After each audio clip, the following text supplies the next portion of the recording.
Believe me, you can't train muscles hard 6 hours a day. I don't care who you are, you will overtrain and damage yourself. What they're training is their brains.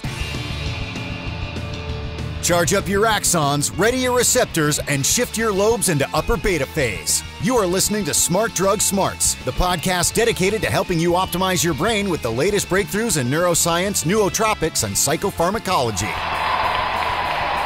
Hello and welcome to Smart Drug Smarts. My name is Jesse Lawler. I am your host, and this is the 125th episode of this podcast dedicated to the ongoing betterment of your own brain by any and all means at your disposal. This week, we're going to touch on something that almost everybody has at their disposal, which is the ability to get some exercise and what that exercise can do to improve your cognition. Which kinds of exercise are best, how you might want to work it into your schedule, and so on and so forth. Lots of related topics. I'm going to be speaking with Sal di Stefano. He is a personal trainer operating in the San Francisco Bay Area and a fellow podcast host of a show called MindPump, and we're going to be talking all about exercise and cognition in the main interview. If you hang around until the very end of the episode, last week in the Ruthless Listener Retention Gimmick, we talked about something called Bicycle Day, commemorating the discovery of the psychoactive effects of LSD. This week, we're going to be talking about what happens when computers with access to high-end graphical manipulation algorithms, for lack of a better term, trip out. Some really interesting psychedelic artificial intelligence-derived art getting created and how that's coming about. But as usual, first let's kick things off with This Week in Neuroscience. Smart Drug Smarts, This Week in Neuroscience. So I don't know everything about you listeners, but I do have a pretty good idea of the average age range of the people listening to this show. We've got a big bunch of people in 18 to 24 and 25 to 40, and then it kind of slopes down. We definitely have some older people listening to the show. It's kind of nice gradual trail, but what we don't have is a lot of young kids. But that probably means not a lot of you listening have recently been on a merry-go-round. And I read an interesting article recently about kids and how they like getting dizzy. How kids, will go out in the park or into the yard and just spin in circles, staring up at the sky and laugh and squeal until they fall over giggling. And, this is something that we all did when we were kids. And eventually most, if not all of us, stopped doing it. And kids have this appetite for dizziness that adults clearly do not. This is something that we tend to lose as we get older. And the exhilaration of being dizzy when you're young tends to give way to the nausea from getting dizzy as you're older. This is interesting, and it's not immediately obvious why this is the case, although there is some speculation. Jorge Serrador, a scientist at Rutgers, New Jersey Medical School, says, "You're basically asking a developmental and a nausea question, and both of those are not well understood areas. There haven't been a lot of studies looking at vestibular development throughout age." So that word he used there, vestibular, we all have a vestibular system. These are those small semicircular ducts in the inner ear, and they contain a spaghetti tangle of fluid-filled tubes. As we move our heads, the fluid in these tubes moves, and this bends tiny hair-like cells that feed information into the brain, and the brain learns to decode to figure out information about our head position. These semicircular ducts are largely responsible for our being able to interpret rotational movement. In addition, we've got these little tiny stones that are called otoliths, and they're inside our inner ear also between the semicircular ducts and the cochlea, that snail-shaped organ that turns sound waves into nerve impulses, and it's the otoliths that give us information about head motion, so not rotational movement, but actual A to B moving here to there type movement.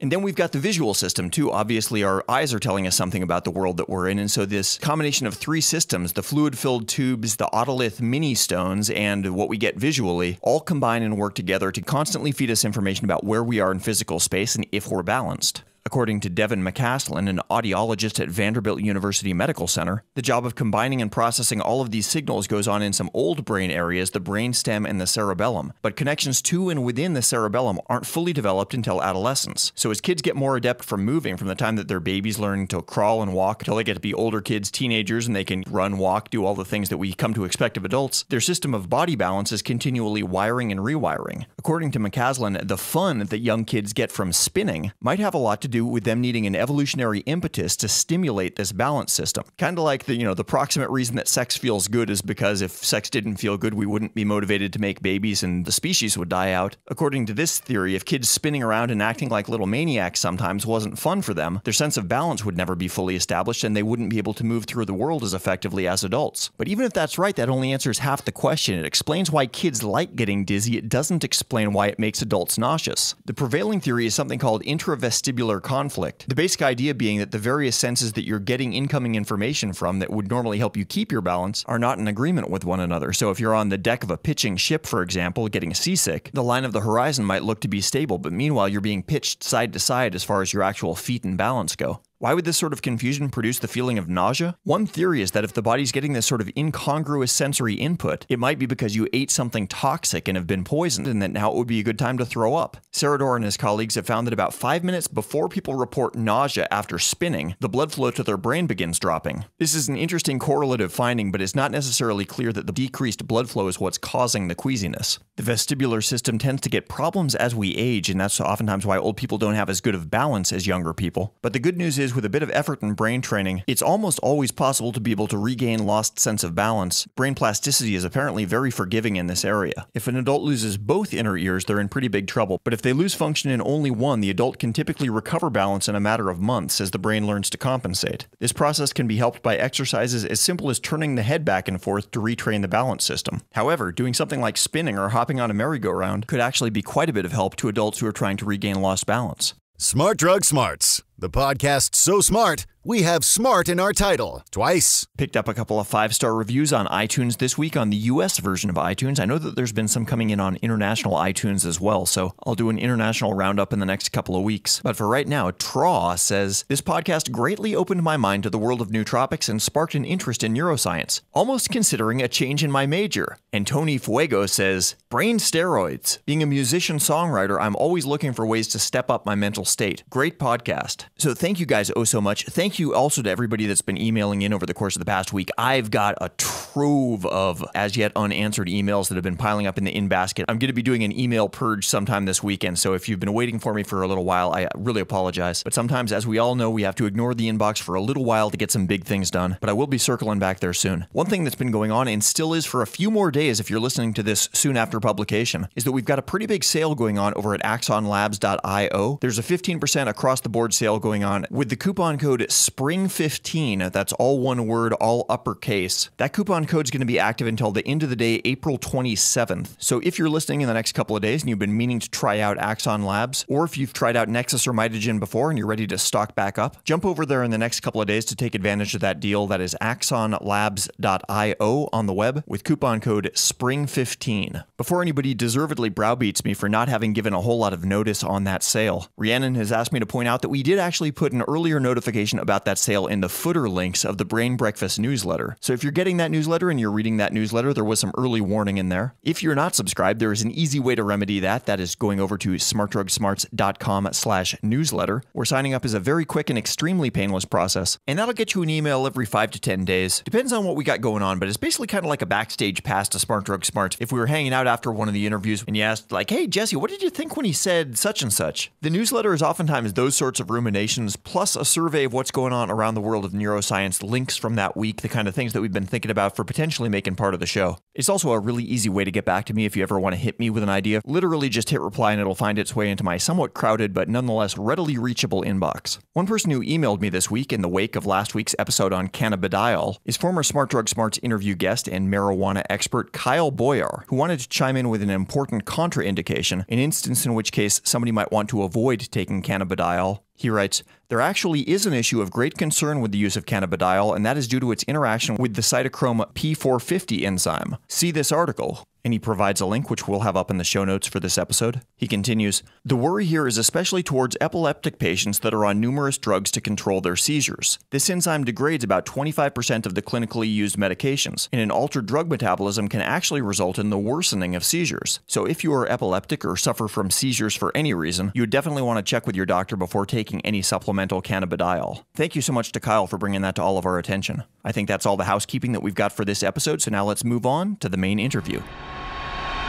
Smart Drug Smarts. Okay, so I'm about to be speaking with Sal di Stefano. Sal is somebody that came onto my radar screen, I guess probably about 6 or 7 months ago now. All of a sudden, I started hearing from some new Smart Drug Smarts listeners on email and on some iTunes reviews that some guys from something called MindPump had told them about Smart Drug Smarts. At the time, I had no idea what MindPump was, but a quick Google search later, and there was this new podcast by these 3 personal trainers, athletic trainers, devoted to personal health, strength training. They talk about a lot of science, but it's also like a raucous, foul-mouthed good time. I I found myself, as I listened, quickly becoming a little bit envious that I hadn't set up Smart Drug Smarts to give myself more latitude to talk like a sailor, but it's probably the kind of thing that's easier to get away with when you have some co-hosts to deflect blame onto. Anyway, MindPump is a really fun show, and it's something that I've taken to listening to over the last couple of months, and I'd been thinking for a long time about doing an episode about cognition and exercise, and so I reached out to them. Sal seemed like an obvious choice as an interview guest on this topic. He's trained hundreds of people over the years. Most of those have not had a focus on cognition, but I know from listening to his show he stays very up on the science of exercise and physiology, and that he would have some interesting perspectives on these issues. Now, if you go to their website, mindpumpmedia.com, you're going to see Sal and his co-hosts Adam Schafer and Justin Andrews, and all of these guys look like He-Man or G.I. Joe. You've probably seen those computer graphics animations where they take a Barbie doll and they scale it up to the height of an actual woman, and it's just this ridiculous physique that you would never actually see anything like that in real life. Well, the MindPump hosts are kind of actually the real human version of that with like kids' soldier toys. Not the kind of guys that you see walking down the street too often as far as the shoulder to waist ratio and things like that. I mean, these are really, really ripped dudes. But the cool thing about their show is that their show is not really aimed just at the ultra athletes or male modeling. As you'll hear, Sal's trained everybody from professional athletes to little old ladies. So they've really got a wide background of experience. And the topics that we're going to be covering as far as exercise and cognition is something that should really be useful to everybody. So with no further ado, Sal di Stefano, exercise and cognition. I could honestly say that the fitness industry, of all the industries I can think of, is probably one of the most full of shit industries that you'll ever run into in terms of information. If you get on a magazine, a fitness magazine, or you read a fitness article, 90% of the information you're going to read is not based in any science. It's based on how they're going to sell you a supplement, or how they're going to, or how so-and-so works out. You know, Mr. Genetically Gifted, anabolically enhanced, bodybuilder works out, which, of course, he or she has zero in common with most of us. We were just sick of it. As personal trainers for as long as we have been, or I've been now, geez, how long is that now? 18 years? I'll get people asking me the same questions over and over again, things that I take for granted as being completely false. I still hear women coming up to me and saying, I don't want to lift weights because I don't want to get bulky. Or, I heard if I eat too late at night, it's going to turn into body fat. All these ridiculous myths. Those are the ones that a lot of people believe in. There's the crazy ones too, like take this particular supplement and it speeds up your metabolism. Or I heard if I eat every other hour, eat all these small meals all day long, I'm going to get a faster metabolism and I'm going to burn more body fat and build more muscle. And so we just said, you know what, let's start a show and dispel some of that stuff. And that's what we've come out to do. And we're you've listened to our show. It's extremely candid and raw. We're three guys that, become good friends. And somewhere between fitness trainers and pirates in their off hours. 100%. Yeah. We don't pull any punches. It's very candid. We do very little editing and we just go for it. Oh, and then, before MindPump, I also had developed a fitness program, really geared towards muscle building and fat loss, but more towards muscle building, called MAPS Anabolic. MAPS is an acronym which stands for Muscular Adaptation Programming System. And I came up with some of those concepts just through training with people. It's interesting. Once I released that, especially now through the popularity of MindPump, more and more people are doing it. It's actually quite different from the typical prescribed workout programs that are out there. And we kind of took that for granted. But I guess if you look in the, muscle building magazines or whatever, the advice they give is very different from the advice we give. And ours is just based on our years of experience and also on what the actual science tells us in terms of what works best for the human body. It's so interesting to me, both with physical training and also with nutrition. These two things that, unlike something like nuclear science that we've really only been able to study for the past 75 years, people have had bodies and been eating food and doing exercise since the dawn of man. And yet these are some of the areas that there's the least consistent advice from professionals. It's extremely inconsistent. And I think it's because the fitness industry as a whole is fueled by, especially nowadays, companies that sell you protein bars and powders and pills. And so the information they're going to present is the type of information that's going to benefit their sales. So I'll give you an example. I touched upon this shortly minutes ago, but the myth that eating small meals throughout the day speeds up the metabolism. We've all heard this by now, right? If you eat small meals, you'll get a faster metabolism, you'll burn more body fat. If you don't feed your muscles every 2 or 3 hours, they'll become catabolic and you'll lose muscle and all this other nonsense. And the roots of that really are in the supplement companies pushing the fact that you need to eat small meals, because most people that try to follow this advice, most average Americans who say, okay, I want to get fit, I need to eat 6 meals a day, most of them will supplement their 2 or 3 regular meals with 2 or 3 protein bars or powders. Right. Yeah, that makes sense. And so it's just this driving factor with all the information that we get. And then, of course, I think in fitness isn't too different from the modeling world in the sense that there's a very cosmetic aspect to it. And you want to hear what the good looking, really muscular or really fit or really lean person has to say versus let's listen to the experienced trainer or let's listen to the scientist that does research in this field. They want to look at the guy or girl that looks the way they want to look and they want to say, I want to hear what they have to say. And the funny thing is, I mean, that's true in so many fields where people that are successful at something, they might not have the correct intuitions about where the success came from.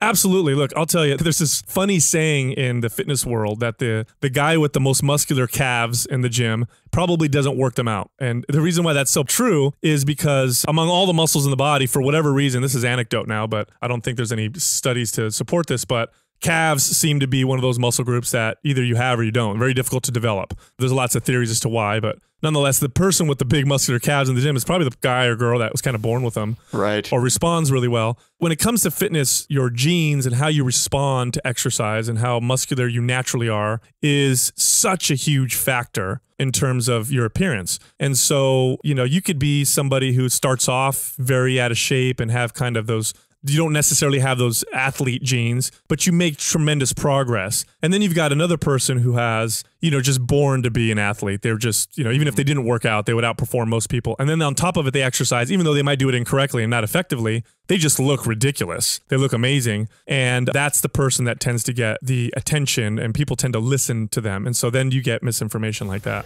There's a book sort of following on what you were just saying. You're probably familiar with this one called The Sports Gene. It came out a couple of years ago. Have you read that one? I haven't read it, but I heard a lot about it. It is a fantastic book. It's really interesting, you know, both from like a sports physiology perspective and also just human genetics and evolution and things like that. Very much like what you just mentioned, there are some people that are high responders and low responders to training. Some people that maybe they have like a high physiological baseline and might be in kind of good shape without doing much, but they don't respond to training very well. And other people that, you know, maybe have a really low baseline, but can respond really well. And of course, everything in between. But it kind of makes you feel a little bit better maybe if you're somebody that does the same workout as your gym buddy and you don't seem to be getting results as fast. Some of that stuff is just inbuilt physiology. That's absolutely true. I think if you were to take the average person resembles in terms of how they respond to exercise, how they may build muscle, burn body fat. They have very little in common with the people that we tend to portray in magazines that represent fitness, professional athletes, or in extreme cases, bodybuilders, or even if you look at Men's Health, which tries to, you know, Men's Health magazine, which tries to present more of a realistic look. These are still people that are among the 1%. Now, I know this myself because, like I said, I've been in the industry for so long and I've worked with thousands of people and I've ran lots of health clubs and I've had, you know, lots of people coming in and out of my gym. They're just not the same. And I've also worked with high-level collegiate athletes. I've worked with a few professional athletes. And let me tell you something, those athletes at that level, lots of hard work, you know, when they compete, right? Lots of hard work, definitely good diet, but they were also born to do what they do. I mean, for example, you look at Olympic sports, you know, if you go back to the beginning of maybe the turn of the century when the Olympics was maybe in the early 1900s, the athletes kind of looked similar. Back then, they believed that the best athlete was kind of an all-around athlete. Well, now we have I believe what they call the democratization of sports, where you're not going to mistake a basketball player for a jockey that rides a horse. Exactly. They're specialized. I think like Michael Phelps, for example, I believe he has the same length legs as the long distance world champion who's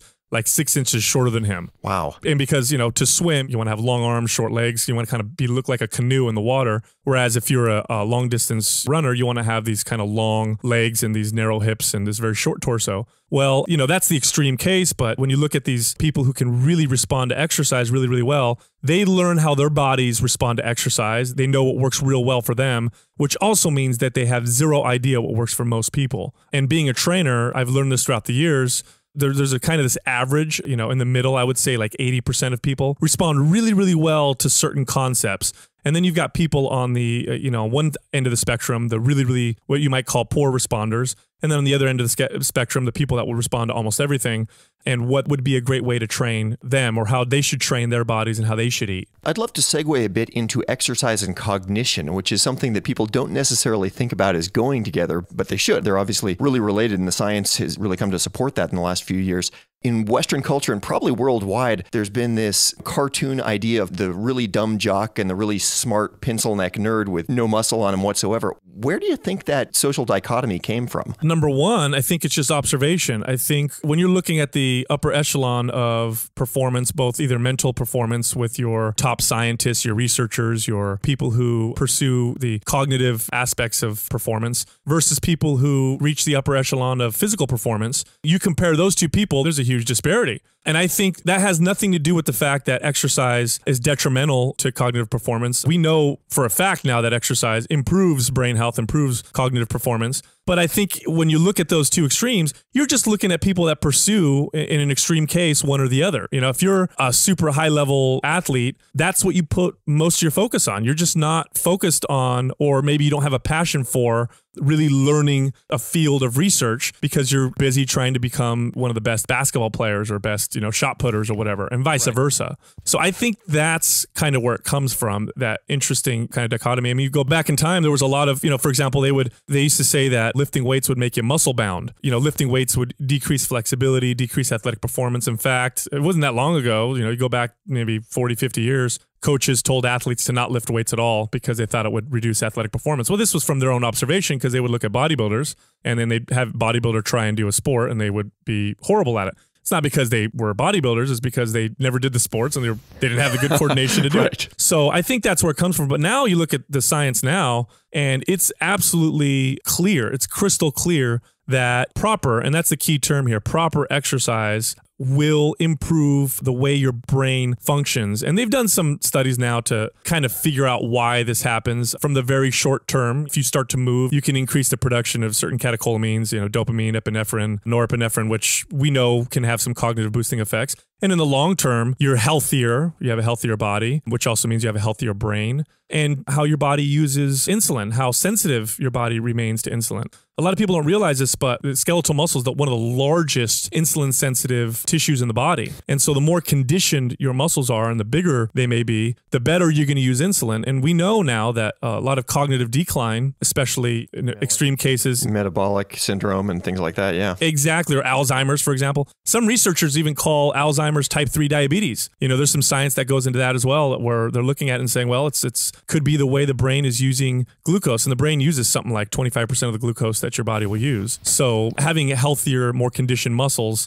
allows your brain to work a little better. And then there's, I know it by the acronym BDNF, and I believe that stands for brain-derived neurotrophic factor. It's essentially the stuff that promotes the growth of new brain cells. Absolutely. It enhances synaptogenesis, neurogenesis, and this is released more through what they call environmental enrichment. Environmental enrichment is the stimulation of the brain by its physical and social surroundings, right? So moving and exercising by itself increases the release of this, which then also grows your brain. I mean, they've done studies now and found that, I love studies on the elderly, by the way, because I think that, when you look at someone who may be in cognitive decline and you do things that improves their cognitive function, I think that applies to all of us. It's just easier to measure in those cases because they have such more of a disparity. But when they'll have them exercise, they find growth in certain parts of the brain, especially in parts that have to do with memory and creative thinking. So exercise definitely makes a huge impact. A lot of times people ask me what the best form of exercise is for improving cognitive function. That's exactly what I was going to ask, so I'm glad you got to it. Yeah, so they've done studies on animals and they found that cardiovascular activity, repetitive cardiovascular activity like running or walking, seems to be the best. But in human studies, the results are a little mixed.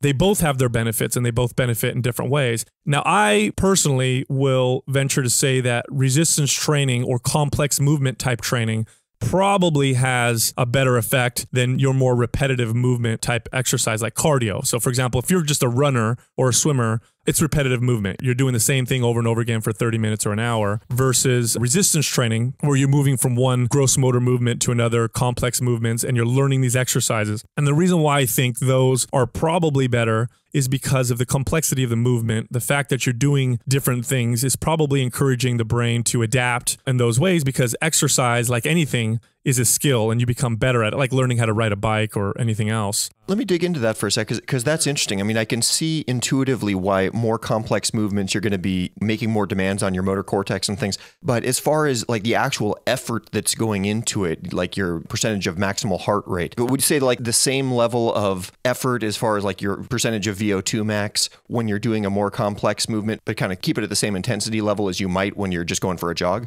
Well, so here's the thing with intensity. When they do studies on intensity and how they affect everything from improvement in athletic performance to cognitive function. Many of these studies are short-term, right? So they'll do 6 to 8 week studies, and they'll find that intensity is a very important factor. So if you train with a good amount of intensity, you're going to get better results than if you train at a very, very low intensity. But here's the problem I have with some of that, is that these studies are short-term. Now, having trained people for as long as I have, I've had clients who've been with me consistently now for 14 or 15 years. And intensity is very important. However, it needs to be modified, because high intensity for too long then starts to result in a decline in performance. And I've experienced it myself, where you just train hard all the time, and you start to feel like crap, your performance starts to drop. And I can't possibly imagine that that would be good for cognitive function. In fact, some of the factors that we look for in athletes when we train at that high level for whether or not they're overtraining is how well they're able to think. Do you feel foggy? Are you feeling slightly down? Because too much intensity can start to affect those types of things. And then you get your body in this kind of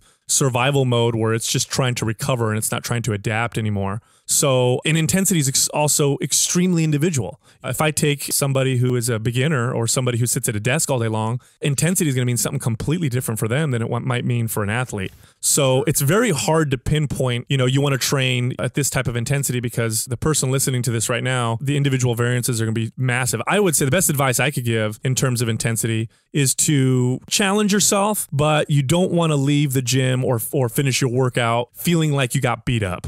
Right. You don't want to feel like, oh man, I need to take a nap, or I can't move for the next 2 days, I'm super sore. You should feel invigorated. You should feel calm. You should have a sense of zen. You should feel good. And the next day or the 2 days after, a little bit of soreness is okay. But if you get that excessive soreness, you probably overdid it. I was reading that 60% of maximal effort is kind of the sweet spot as far as actually enhancing cognition, enhancing blood flow to the brain. But I think for most people, myself included, knowing where the 60% mark is not intuitively obvious. I mean, like, where am I, like, on my VO2 max when I'm just sitting on my couch doing nothing versus like the 90% mark, my heart's about to burst? This is an excellent question. So many factors will influence what 60% means for an individual. Right now, there's a lot of research going into creating wearable devices that will tell you what intensity you should train at. There's now some studies going into what's called heart rate variable training, where they look at the variability between heartbeats, and then that'll help determine what type of intensity you should train at.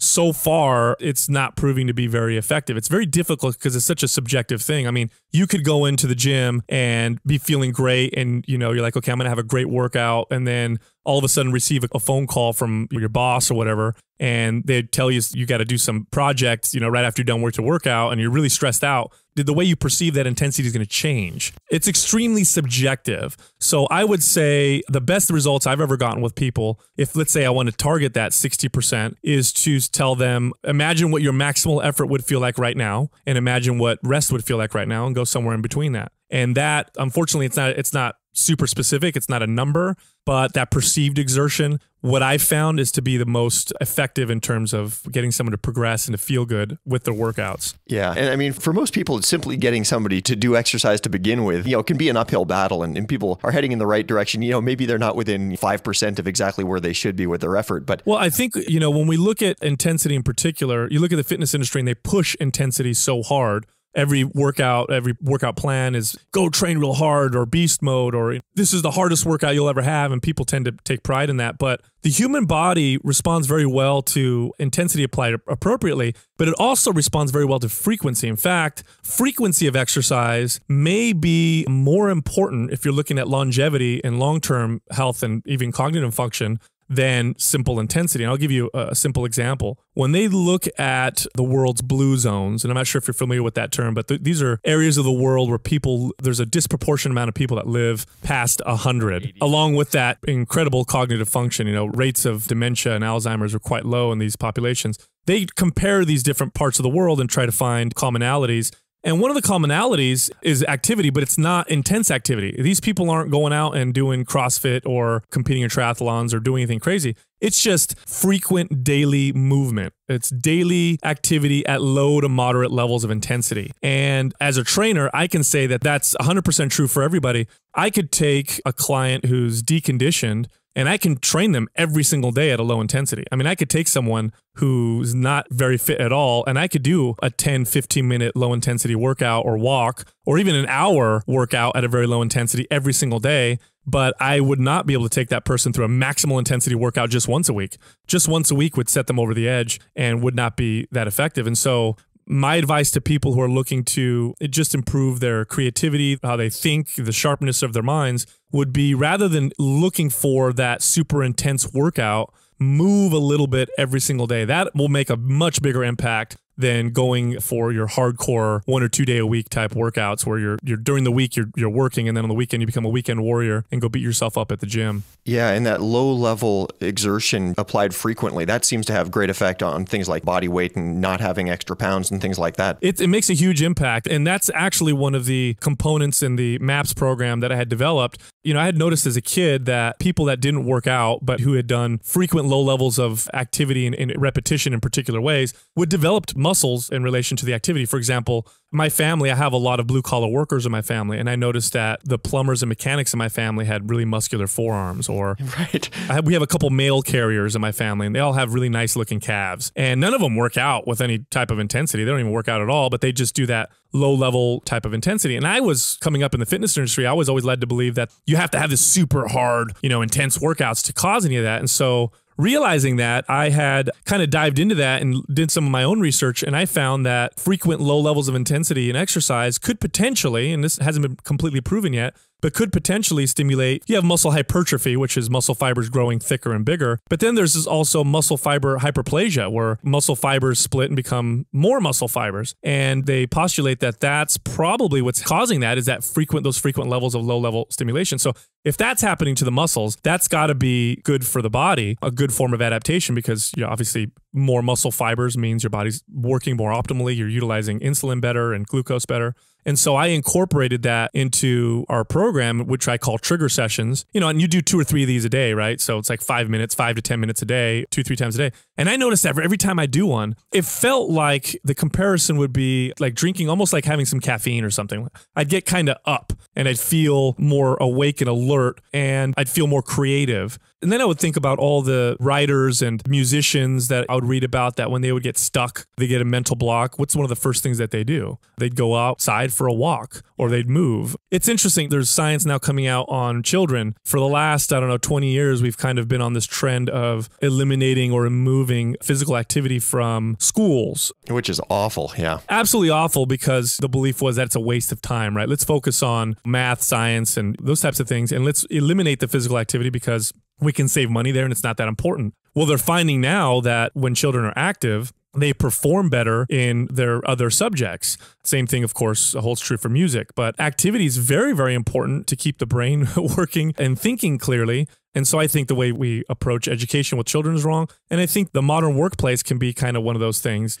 I'm based out of Silicon Valley, which I love living here, right? I'm surrounded by some of the smartest people in the world and forward thinkers. And it's interesting because you go into some of these big tech companies and their models, or how they operate within their organizations, are very different, right? It's the whole stereotype of the Google. You go into Google and you see people riding skateboards down the hall, or people riding bikes between offices. And I don't think that's by accident. I think that they find that improves creativity and improves performance of the workplace. There's so many places where, when you really think about it, you see physical movement tied to learning and memory. Like babies, when you think about like a newborn baby and it's just wiggling its fingers and toes and kind of shaking around, and they didn't really realize for the longest time, but those movements that just look like these spastic movements, that's actually to wire up the motor cortex. You realize, when I fire this motor cortex neuron, it's making my pinky finger wiggle. And that learning and memory is the kind of stuff that goes on throughout our lives. It's one of the reasons why we learn a movement or an activity, and we might not visit that for a long time, but we come back to it and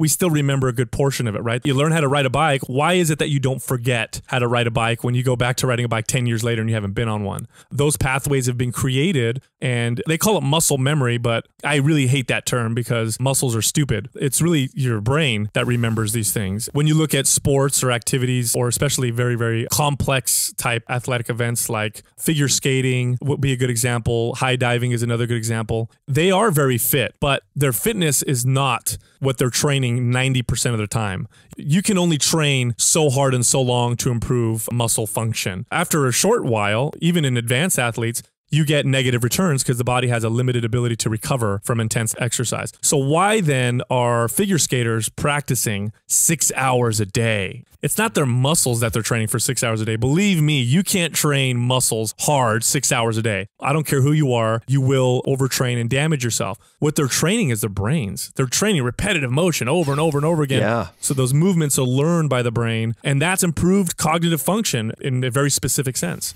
Have you seen those cup stacking competitions? Yes, I have. That is a perfect example of how that wiring develops in the brain. It's interesting now, even with the elderly, for a long time, we've assessed their health based on blood markers and those types of things.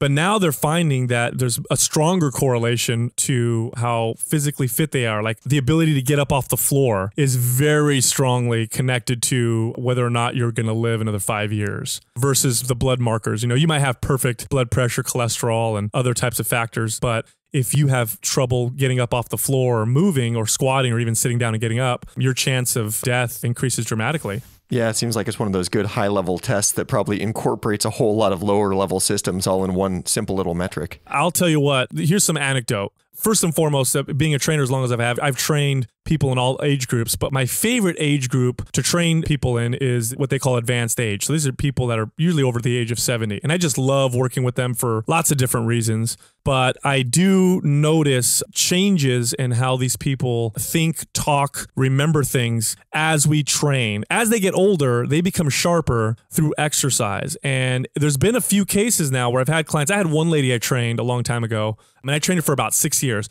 She came to me, she was 74 when I started training her, so I trained her till she was 80. She came to me, her daughter hired me to train her, and she already had signs of dementia. So when I first start training people, I do a whole health questionnaire, and dementia was already present. And so when I would train her, sometimes she would tell me the same story 2 or 3 times in the workout, you know, those types of things. But we would exercise, she got more fit, and I noticed some decline in her cognitive, health in the 6 years we trained from 74 to the age of 80. But it was very minor, and I only noticed it because I'd see her twice a week, every week, and, I was kind of paying attention to those things. Well, at the age of 80, she, was at home, and she was trying to get out of the bathtub. She slipped, broke her leg, and so she couldn't exercise for a while. And then she had to have home care, and then her daughter just decided that she wouldn't hire me to train her anymore because she had to pay for some other things to help her mom. It was probably 7 months later, I ran into this client of mine at the grocery store. Now, first off, her posture was very, very different. So I could tell immediately that she had been in bed most of the time. So this is an extreme case, but she went from exercising twice a week with me to being in bed most of the time. So she had a walker. She didn't have a walker when I trained her. Her posture was decent when I trained her. At this point, she was hunched over. And I walk up to her, I call her name, and I go to give her a hug. And she was shocked that some strange man was coming over to give her a hug. She didn't even recognize me. And this is a woman that I had trained 6 years, 2 days a week. I had been to her house a couple times. I had painted one of her walls, helped her out. We had developed this great relationship. Completely did not recognize me. And I remember that really stuck to me. And I had realized that her cognitive decline, probably due to the acceleration, was due to the fact that she probably had not done much activity over the last 6 months due to her injuries or whatnot. So yeah, sad story, but also very indicative of the issue. Absolutely.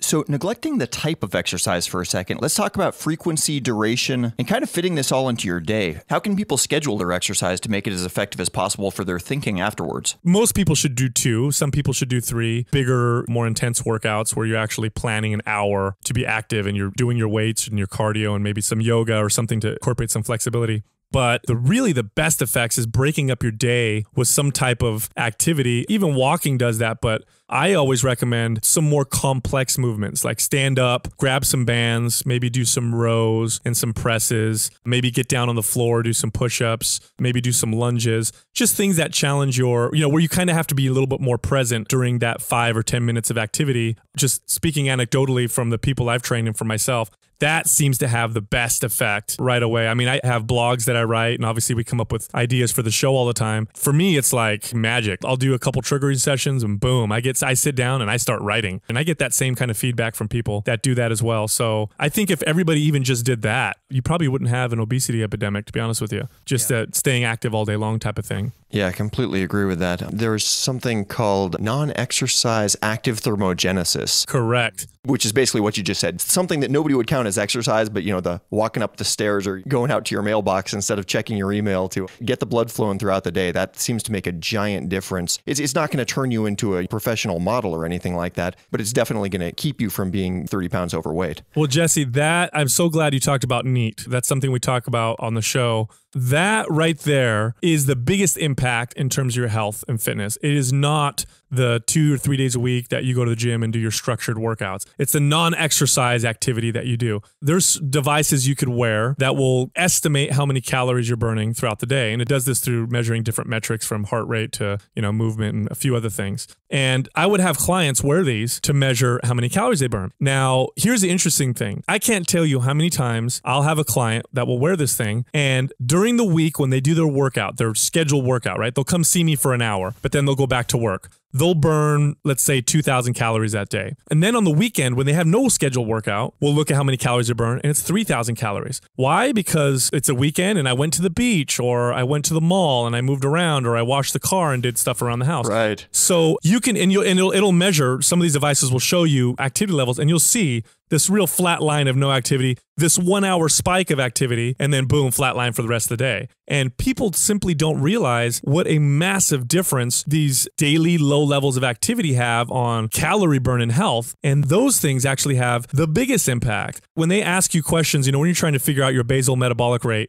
there's like a lot of websites that'll ask you certain questions to help kind of come up with an estimate. Like, okay, this is how many calories you need to eat to stay the same weight. It'll ask you, one of the questions inevitably will be, how active are you? Do you consider yourself sedentary, somewhat active, very active, or whatever, right? People who exercise 4 or 5 days a week at the gym, right? They almost always put down that they're very active. Like, I'm very active. I work out for an hour, 5 days a week. No, you're actually not as active as you think you are. You're probably closer to sedentary, because the rest of the day, the rest of the 12, 16 hours you're awake or whatever, you're not doing anything because you have a desk job. Right. It's like your uncle who's the mail carrier is actually way more active. 100% accurate. It's really the little bit of activity that you do every single day. Even if you have, and you're starting to see this now in certain companies, where they'll incorporate these stand-up desks. So instead of sitting down at your desk, you have these desks that are tall and you stand while you work. That little bit right there makes a huge difference in terms of calorie burn and health. So I'm really glad you brought up the NEAT principle, because that's something that's missed with all the, like I said, all the fitness noise that comes out in terms of you need to work out super hard, 30 minutes a day or whatever. No, it's this little bit of activity that you do every single day. Consider this. If you burned an extra, even if it was an extra 50 calories a day, that's nothing, right? 50 calories is, I could take a bite of a cookie and I've already surpassed that, right? But you figure if you burn an extra 50 calories a day, that's over 18,000 calories a year. That's roughly, 5 pounds of body fat gain or loss per year. Doesn't sound like much, but most people who are 30 pounds overweight didn't gain 30 pounds in a year. It was over the course of 5 or 6 years. Right. So there you go. It's that little bit of activity that makes the biggest impact. So when people ask me, what's the one piece of advice you could give me to improve my health and help me not gain body fat or whatever, it's that. I say, like, before you look into doing a structured workout, and this is funny coming from a trainer who makes his living doing structured workouts, I tell them, before you do anything, just move a little bit more every single day. Go for a little walk in the morning, go for another one in the afternoon, go for another one at night, and do that for a little while first, and you'll be blown away by the results you'll get. I'll make this claim, I'm pretty sure it's 100% accurate, that your listeners are probably smarter than the average person. And so I'll say this, don't fall for the baloney traps that the fitness industry is constantly bombarding you with their advertising. Approach fitness the way that you approach most things in your life as intelligent people, where you look at things objectively. You look at where's the evidence to support some of these claims. Mr. Muscle Builder is telling me to consume 1 gram or 2 grams of protein per pound of body weight. That's completely false. Look at the science and you'll see it. Here's the thing. When you exercise properly, when you eat right and you do it proper according to individual needs and according to your body, it feels relatively effortless. It is not a crazy uphill battle. It is not what they portray it to be, where you have to beat yourself up. Your body will progress. You'll notice each time you exercise, you're a little more fit, you're a little bit stronger, you feel a little bit better, you feel great after your workouts. That's what you should aim for. Don't fall into the whole no pain, no gain, kill myself type of workouts. So that would be the biggest advice I could give everybody. Smart Drug Smarts. So thank you so very much to Sal di Stefano for taking the time for that interview. If you want lots and lots more information like that, they publish over at MindPump Radio at a rate that I find almost incomprehensible. They publish like 4 times a week. But if you want to hear people talking about exercise and physical health while you're doing your exercise or physical health, they're actually a great podcast for that. At this point, they're kind of like my carry-along gym buddies that I'll often be listening to while I'm in the gym myself. Again, I think that good physical health is an absolutely ground floor, fundamental, basic component of good cognition. The healthy diet and clean drinking water and avoiding toxins and allergens. These issues are the basic planks that make up the baseline of our cognition. Really the ground floor that we should try to get ourselves to before we start thinking too much about things like synthetic compounds to uptick ourselves to the next level. Making sure that you've got a good bed of capillaries to have adequate blood flow to the brain. Things like this are absolutely crucial. And although exercise I know can be intimidating for a lot of people, especially if you're not doing it yet, it sounds a lot more strenuous and time consuming than popping a pill. And in fairness, it definitely is, but there's also a ton of benefits to be had there, so not something to be ignored. Anyway, moving on from physical health to psychedelic AI computer systems, let's transition to the ruthless listener retention gimmick. Smart Drug Smarts, ruthless listener retention gimmick. So you probably didn't miss this, but on the off chance that you did, Google's engineers put out something from their AI program, which is called Deep Dream. Deep Dream is an artificial neural network that has looked at a huge number of different images. It's starting to get fairly good at pattern recognition of some commonly seen objects within those images, and then is given artistic license to go ahead and make its own artistic interpretations of different images. So this has been leading to some AI-generated art, which is really trippy, interesting stuff. Kind of reminiscent of Salvador Dali paintings or MC Escher cross-pollinating together. Google went ahead and put the source code up on GitHub. GitHub is a site for sharing source code between software developers. And so a lot of groups have been looking at the code, peeking at it, trying to figure out how it works. And some of those groups making spin-off things that are available to the public in one means or another. There's one group called Deep Dreamer that's opened this up to the public on a website. Basically, anybody is allowed to upload a photo and let the AI algorithm have its own way with it, turn it into something which is sort of what you uploaded, but has the AI algorithm's own interpretation of what might be there. The best way to describe, I think, what's going on here is that it's kind of looking for patterns that might be there in some of the noise of the photo, like in a night vision photo where it's kind of blurry and there's some shapes and it's trying to like turn these indistinct outlines into objects. But in this case, like that pattern recognition is turned way off the charts. So even something where there's probably not really enough information to go on to make an educated guess, it's making those guesses anyways. So it's going ahead and adding objects that are hinted at by only very small hints. Now, Deep Dreamer has apparently gotten a ton of uploads of dog photos from the people that have been using it. So now it's just kind of hallucinating dogs everywhere. So you'll upload a photo that won't have anything to do with the dog, and you'll sort of see these like psychedelic dogs from different angles that are starting to appear in the crevices and shadows of the image. It's pretty interesting, but it's hard to describe. When you see it, you'll be like, oh, that's what Jesse's talking about. So I've put up a link to the Smart Drug Smarts logo, which we fed through this system, but it's also something that's fully available. You could upload your own family photos or selfies and see what you get back. We will put a link up on the website for this episode, so check that out. Just say no to scratch that. Say yes to the Smart Drug Smarts podcast. Join our mailing list at www.smartdrugsmarts.com. Okay, you heard it. That is the entire episode at number 125. If you enjoyed what you heard, please tell some friends about Smart Drug Smarts and or leave us a review on iTunes. Reminder that we've got that sale going on now over at axonlabs.io for the next 5 days. So hopefully you're listening to this episode shortly after its publication. Again, that's coupon code SPRING15, all one word, all uppercase, for 15% off everything until the 27th of April. All the links to everything that we talked about here will be online at smartdrugsmarts.com/125.